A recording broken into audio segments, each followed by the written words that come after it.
صباح الخير عليكم. النهارده اول يوم مذاكره ليا في امتحانات الفاينل. انا اصلا اخر سنه ليا في الجامعه، سنه رابعه، ترم اول، فحبيت ان انا اوثق كل يوم مذاكره. النهارده مفروض 22 12 2022. حبيت ان انا اوثق من النهارده لحد اخر شهر واحد، اخر امتحانات ليا بتاعت الفاينل. حبيت ان انا اوثق اليوم بيومه وانزله كحاجه ذكرى ليا بعد كده لما ارجع اشوفها. دلوقتي الساعه 10 المفروض صباحا.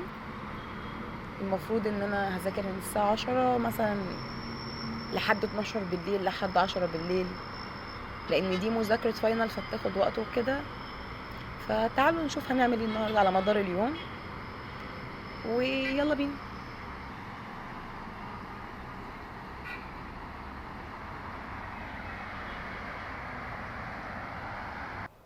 طبعا القطه ما سابتنيش وفضلت ورايا لحد ما جت ورايا المطبخ. هي كانت نايمه اصلا، لسه صاحيه.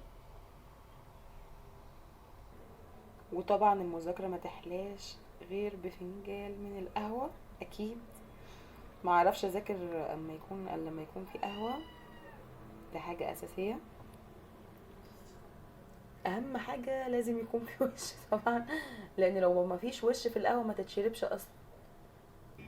هي المفروض ان دي كذا ماده في بعضها، فاحنا عشان ما عندناش اتلغى تعليم الكتب والكلام ده، لغوه عندنا في الجامعة، فللأسف التعليم الإلكتروني هو اللي شغال.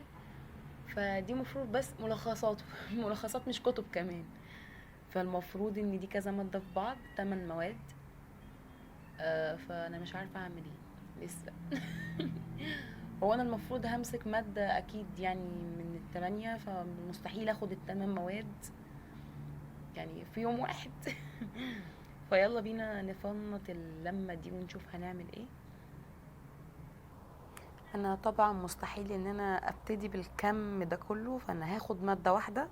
يعني من الحاجات دي كلها هدور على مادة واحدة، واللي هي اول مادة هبتدي بيها يوم 4/1. فدي اللي انا هدور عليها في الكم ده كله. طبعا على مدار المذاكرة بتاعت الشهر جبت كشكول 250 ورقة، لان هو ده اللي هيستحمل المواد كلها. اول مادة هبتدي بيها النهاردة وهي العربي. لسه طبعا هطلع الورق بتاعها والحاجة بتاعتها، وهتتذاكر برضو من PDF. فمش عارفة لسه.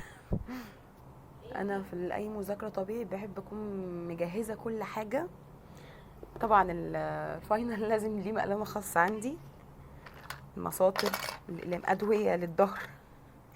دي حاجة اساسية، والاقلام والمساط دواء للصداع. هو الفاينل لازم له كذا حاجة في بعض كده عشان تبتدي البداية الصح. تعالوا بينا نشوف نعمل ايه على مدار اليوم. دي المواد بعد ما فنطتها من بعض. دي كذا مادة مش مادة واحدة. ودي مادة العربي، ده المفروض لان هي كانت عندنا بنتعامل في الجامعة باسلوب الكويزز، مش امتحانات شهر مثلا ولا الكلام ده، لا اسلوب الكويزز والميتر.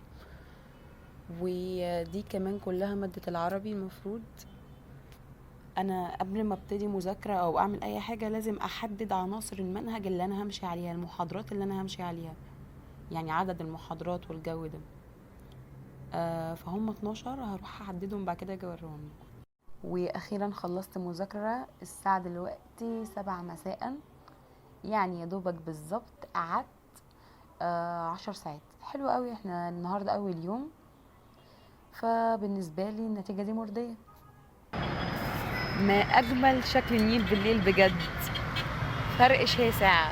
النيل بالليل واشكال المراكب في النهر تحفة بجد، حرفيا حاجة في قمة الجمال.